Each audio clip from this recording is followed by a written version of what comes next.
All right, welcome back. Last time, we took a deep dive into the threats lurking in the digital world. And yeah, it was a little sobering, right?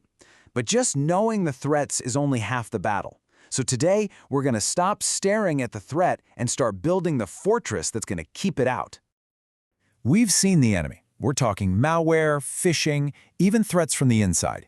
Getting a handle on those dangers was step one. But now the real work begins. It is absolutely time to build our defense. And that really is the big question, isn't it? When you've got threats coming from what feels like every single direction, it can get overwhelming fast. So, where in the world do we even begin to build a defense that's actually going to work? Well, we start by building the walls of our digital fortress. This first part of our defense is all about those fundamental, must-have technical controls and strategies. This is the bedrock of any solid security setup. Okay, first thing you have to get in your head is that there is no silver bullet. It just doesn't exist. The core principle here is something called defense in depth. The best way to think about it is like a medieval castle, you know? It didn't just have one wall. It had a moat, then an outer wall, then an inner wall, and guards at every single gate. That's our goal here, to create so many layers of security that even if one fails, there's another one right behind it ready to stop an attack. So let's break down these foundational layers. First up, system patching. Just think of this as constantly checking your fortress walls for cracks. Every software update, every patch, it's closing a potential hole an attacker could sneak through. Next, strong authentication. This is all about making absolutely sure only the right people have the keys to the castle. Then there's network segmentation, which is just brilliant. It's like having watertight compartments in a ship. If one area gets breached, you can seal it off and contain the damage immediately. And finally, user training, because let's be honest, a fortress is only as strong as the people guarding it. And when we talk about strong authentication, this is pretty much what we mean. Multi-factor authentication, you've probably heard it called MFA, has become an absolute cornerstone of modern security. It's so simple but so effective. Even if a thief manages to steal your password, your first key, they still can't get through the gate without that second piece of proof, like a code that gets sent only to your phone. Okay, so on top of that foundation, we add our advanced protection. Think of these as our watchtowers and our patrol guards. Intrusion detection systems are your digital sentries, constantly scanning for anything suspicious. Security audits, that's like hiring a team to try and break into your own castle so you can find the weaknesses before the real enemy does. An incident response plan is your literal battle plan for what to do when an attack actually happens. And data encryption makes sure that even if a thief manages to grab something, all they get is a bunch of unreadable gibberish. So, we've built the walls, and we've set up the guards. But how does everyone inside the fortress know what to do or what not to do? Well, that's where policies come in. We're shifting from the physical structure to the actual laws that govern the kingdom. Policies are basically the rulebook for your fortress. They're what guide every single security decision. And look, the goal here isn't to lock everything down so tight that nobody can get their job done. It's all about finding that perfect balance, creating a super secure environment that still lets people be productive and, do their work. Every organization, and I mean every single one, needs these three foundational policies. The information security policy is like your constitution. It sets the overall vision for security. The access control policy is about who gets access to what.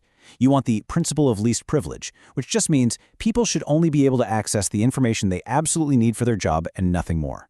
And the acceptable use policy makes it crystal clear what employees can and cannot do with company tech.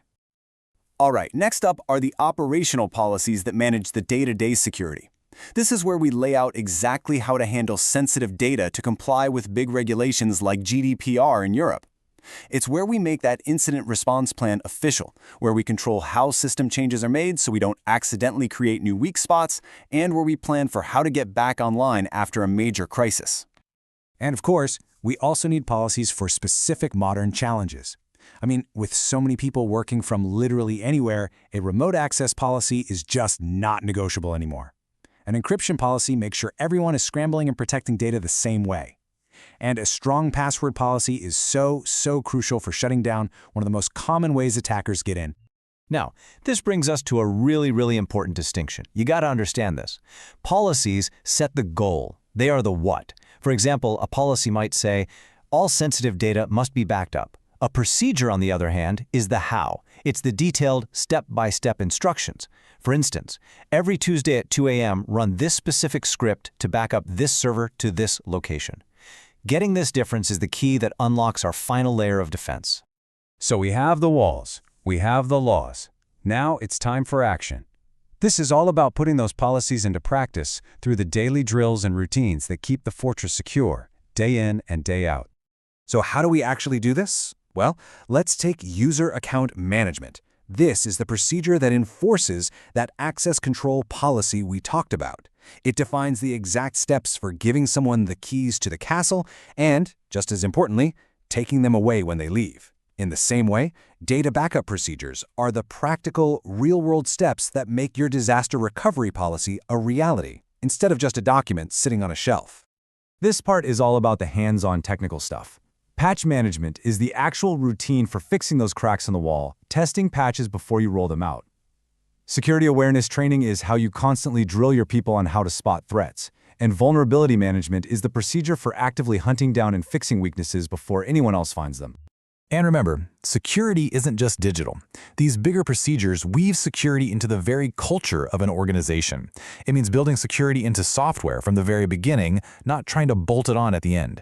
It includes physical security for things like server rooms and offices, and it means having clear, established methods for classifying data, from public to top secret, and then handling each of those categories the right way.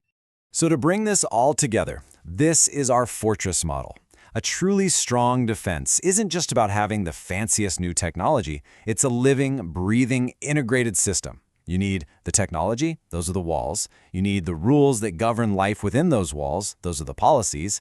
And you need the daily, practiced actions that keep everything running smoothly and securely, those are the procedures. Each part supports the others. Ultimately, this is the goal. A complete, layered defense where every single component is working together. Because you can have the strongest walls in the entire world, but if somebody leaves a door unlocked, your whole system is compromised. A complete defense requires every single layer to be secure. And that brings us to the final and maybe the most crucial question. As you think about your own organization, or heck, even your own personal digital life, just ask yourself this: which part of my fortress needs reinforcing first? Is it the technology? Is it the rules, or is it the daily actions? Your answer to that question, that's where the real work begins.